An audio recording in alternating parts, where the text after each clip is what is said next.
بسم اللہ الرحمن الرحیم۔ السلام علیکم۔ خلاصہ قرآن کے سلسلہ میں آج پارہ نمبر 15 کا خلاصہ ریفرنس کے ساتھ پیش کیا جا رہا ہے۔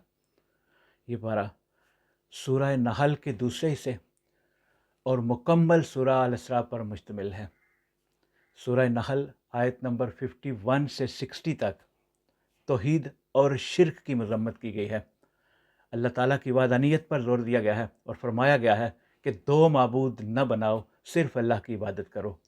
مشرکین کے عقائد کی تردید کی گئی ہے، خاص طور پر اللہ کا یہ کہنا کہ فرشتے اللہ کی بیٹیاں ہیں جبکہ وہ خود بیٹیوں کو ناپسند کرتے ہیں۔ آیت نمبر 61 سے 81 تک اللہ کی نعمتوں کا تفصیلی ذکر ہے۔ پانی کا برکت والا نظام جو بارش، دریاؤں اور چشموں کی صورت میں عطا ہوتا ہے، کھجور، انگور اور دیگر پھلوں سے رزق کا انتظام، شہد کی مکھی کی حیرت انگیز تخلیق اور اس کی شہد میں شفا ہے، چوپایوں کے ذریعے دودھ، گوشت اور سواری جیسی نعمتیں، گھروں، خیموں اور لباس کے ذریعے انسانوں کے لیے آرام اور حفاظت کا انتظام۔ آیت نمبر 82 سے 100 تک عدل و انصاف اور صبر کی تلقین ہے۔ اللہ تعالیٰ نیکی، عدل اور احسان کا حکم دیتا ہے اور بے حیائی، ظلم اور سرکشی سے روکتا ہے۔ وعدہ خلافی اور دھوکہ دہی کی مذمت کی گئی ہے۔ شیطان کے وسوسوں سے بچنے کا حکم دیا گیا ہے اور فرمایا گیا ہے کہ جب قرآن پڑھو تو شیطان سے اللہ کی پناہ مانگو۔ آیت نمبر 101 سے 128 تک قیامت، جزا و سزا اور نبی اکرم صلی اللہ علیہ وسلم کو تسلی دی گئی ہے۔ کفار کی سرکشی اور ان کے انجام کا ذکر ہے، جبکہ ایمان والوں کو آخرت کی خوشخبری دی گئی ہے۔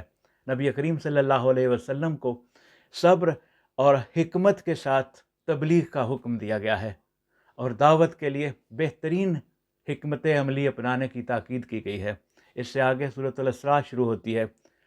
یہ مکی صورت ہے۔ آیت نمبر 1 سے 8 تک معراج کا عظیم واقعہ بیان کیا گیا ہے۔ اللہ تعالیٰ نے اپنے نبی صلی اللہ علیہ وسلم کو مسجد الحرام سے مسجد الاقصیٰ تک کا سفر کروایا، جو معراج کے سفر کا پہلا مرحلہ تھا۔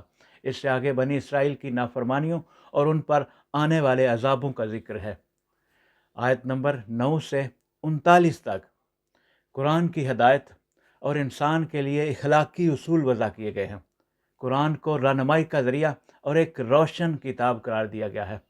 والدین کے ساتھ نرمی اور حسن سلوک کا حکم دیا گیا ہے اور ان کے سامنے اف تک نہ کرنے کا حکم دیا گیا ہے۔ فضول خرچی کو شیطانی عمل کہا گیا ہے اور اعتدال پسندی اپنانے کی تاکید کی گئی ہے۔ زنا، قتل اور جھوٹی گواہیوں سے روکا گیا ہے۔ غرور اور تکبر کی مذمت کی گئی ہے۔ زمین پر اکڑ کے چلنے سے منع کیا گیا ہے۔ آیت نمبر 40 سے 72 تک کفار کے اعتراضات اور قرآن کی عظمت بیان کی گئی ہے۔ کفار کے بے بنیاد مطالبات کا جواب دیا گیا ہے کہ اگر اللہ چاہے تو وہ ان پر آسمان سے کوئی معجزہ اتار سکتا ہے۔ قرآن کو اللہ کی رحمت اور شفا قرار دیا گیا ہے۔ آیت نمبر 73 سے 111 تک قیامت کا ذکر اور نبی کریم صلی اللہ علیہ وسلم کو تسلی دی گئی ہے۔ قیامت کے دن ہر انسان کو اس کے اعمال کی کتاب دی جائے گی اور اس دن کسی پر ظلم نہیں ہوگا۔ اللہ تعالیٰ کی بے نیازی اور انسان کی کمزوری کا ذکر کیا گیا ہے کہ اگر انسان کے پاس اللہ کے خزانوں کی چابیاں بھی ہوتیں تب بھی وہ خرچ کرنے سے ڈرتا۔ اور آخر میں نبی کریم صلی اللہ علیہ وسلم کو صبر کی تلقین کی گئی ہے اور یہ دعا سکھائی گئی ہے، رب زدنی علما، اے میرے پروردگار میرے علم میں اضافہ فرما۔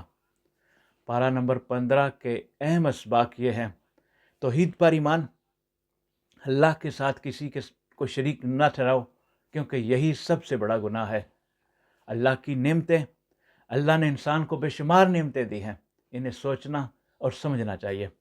اخلاقی اصول: والدین کی خدمت، عدل و انصاف اور فضول خرچی و ظلم سے بچنے کا حکم دیا گیا ہے۔ قیامت کی حقیقت: ہر انسان کے اعمال کا حساب ہوگا اور نیکوکاروں کو جنت کی خوشخبری دی گئی ہے۔ نبی کریم صلی اللہ علیہ وآلہ وسلم کو رہنمائی اور تبلیغ میں صبر اور حکمت اپنانے کی ضرورت پر زور دیا گیا ہے۔ یہ تھا پارہ نمبر 15 کا خلاصہ۔ اللہ پاک آپ کے اور میرے ایمان کی حفاظت فرمائے۔